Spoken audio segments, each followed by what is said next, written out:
Pride and Prejudice by Jane Austen, Chapter 4. When Jane and Elizabeth were alone, the former, who had been cautious in her praise of Mr. Bingley before, expressed to her sister how very much she admired him. "He is just what a young man ought to be," said she. "Sensible, good-humored, lively, and I never saw such happy manners, so much ease, with such perfect good breeding." "He is also handsome," replied Elizabeth, "which a young man ought likewise to be, if he possibly can. His character is thereby complete." "I was very much flattered by his asking me to dance a second time. I did not expect such a compliment." "Did not you? I did for you. But that is one great difference between us. Compliments always take you by surprise, and me never. What could be more natural than his asking you again? He could not help seeing that you were about 5 times as pretty as every other woman in the room. No thanks to his gallantry for that. Well, he certainly is very agreeable, and I give you leave to like him. You have liked many a stupider person. Dear Lizzie! Oh, you are a great deal too apt, you know, to like people in general. You never see a fault in anybody. All the world are good and agreeable in your eyes. I never heard you speak ill of a human being in my life. I would not wish to be hasty in censuring anyone, but I always speak what I think. I know you do, and it is that which makes the wonder, with your good sense, to be so honestly blind to the follies and nonsense of others. Affectation of candor is common enough. One meets it everywhere. But to be candid without ostentation or design, to take the good of everybody's character and make it still better, and say nothing of the bad, belongs to you alone. And so, you like this man's sisters too, do you? Their manners are not equal to his." "Certainly not at first. But they are very pleasing women when you converse with them. Miss Bingley is to live with her brother and keep his house, and I am much mistaken if we shall not find a very charming neighbor in her." Elizabeth listened in silence, but was not convinced. Their behavior at the assembly had not been calculated to please in general, and with more quickness of observation and less pliancy of temper than her sister, and with a judgment too unassailed by any attention to herself, she was very little disposed to approve of them. They were, in fact, very fine ladies, not deficient in good humor when they were pleased, nor in the power of being agreeable where they chose it, but proud and conceited.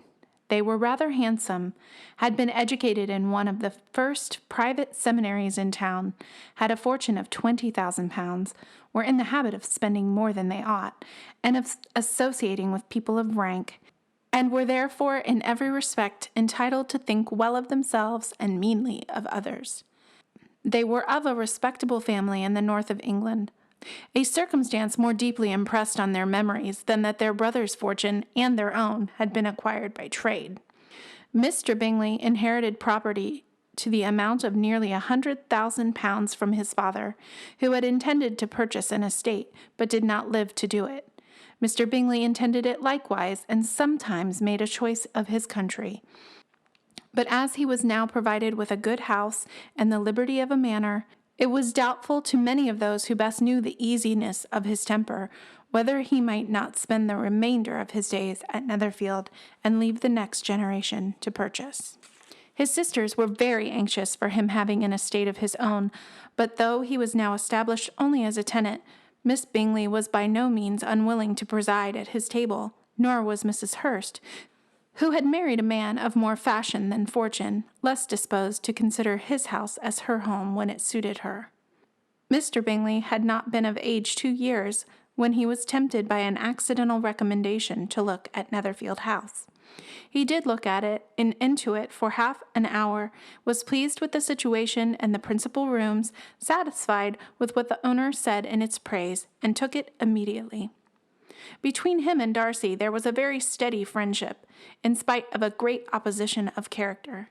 Bingley was endeared to Darcy by the easiness, openness, ductility of his temper, though no disposition could offer a greater contrast to his own, and though with his own he never appeared dissatisfied. On the strength of Darcy's regard, Bingley had the firmest reliance, and of his judgment the highest opinion. In understanding, Darcy was the superior. Bingley was by no means deficient, but Darcy was clever. He was at the same time haughty, reserved, and fastidious, and his manners, though well-bred, were not inviting. In that respect his friend had greatly the advantage. Bingley was sure of being liked wherever he appeared. Darcy was continually giving offense. The manner in which they spoke of the Meryton assembly was sufficiently characteristic. Bingley had never met with pleasanter people or prettier girls in his life. Everybody had been most kind and attentive to him. There had been no formality, no stiffness. He had soon felt acquainted with all the room. And as to Miss Bennet, he could not conceive an angel more beautiful. Darcy, on the contrary, had seen a collection of people in whom there was little beauty and no fashion, for none of whom he had felt the smallest interest, and from none received either attention or pleasure. Miss Bennet he acknowledged to be pretty, but she smiled too much. Mrs. Hurst and her sister allowed it to be so, but still they admired her and liked her, and pronounced her to be a sweet girl, and one whom they should not object to know more of. Miss Bennet was therefore established as a sweet girl, and their brother felt authorized by such commendation to think of her as he chose.